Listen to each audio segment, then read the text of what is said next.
I'm Kellie Bornhoft. I'm a professor in the Department of Visual Art and Design. Hi, I'm Sunni Wilkinson. I am an instructor in the English department and I teach creative writing. We're really excited to share about the class that we're going to teach in honors next fall. It's called Visual Verse, Art, Poetry, and the Great Salt Lake, and we will be introducing students to various ways to respond to the Great Salt Lake through both art and poetry. Yeah. A few exciting things about this class are we plan to take 5 field trips out to the lake together.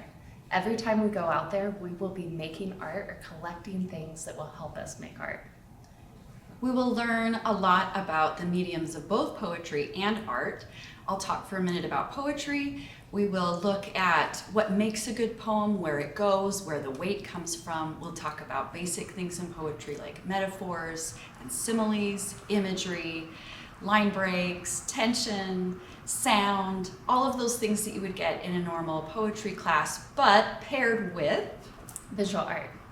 We'll spend a lot of time back here in the studio reflecting and creating works that respond to the writing and writing that responds to the work. We'll get to hear from local experts as we bring scientists and other artists in. And there's a few reasons why this is really critical with timing.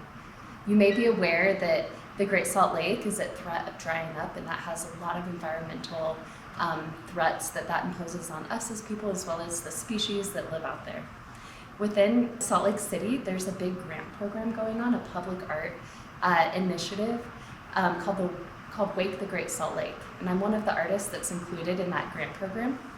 And we're gonna get to talk with a few of the other artists and see those projects that are currently running. We also will have our own exhibition at the end of the semester outside of school, somewhere out in the world, where you'll get to show your poetry and your visual art.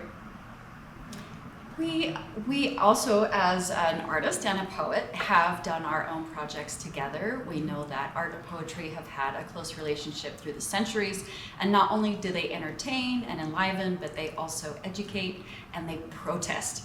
They help people know about the major topics of the day, and they witness important things happening in communities and on landscapes.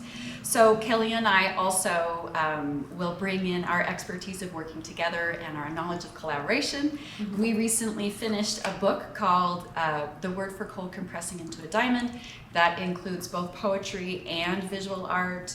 And we also have a companion video that it goes with.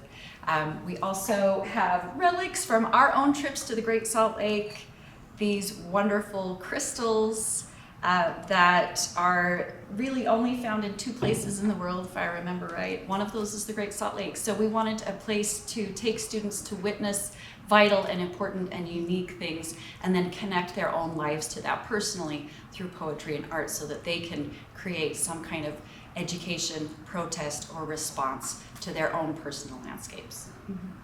We're really hoping to get a diverse body of students in this class. We don't care if you have any experience working in art, we don't care if you're a poet, you don't even have to know the science behind it. You can just come in and we'll give you the tools to create the work.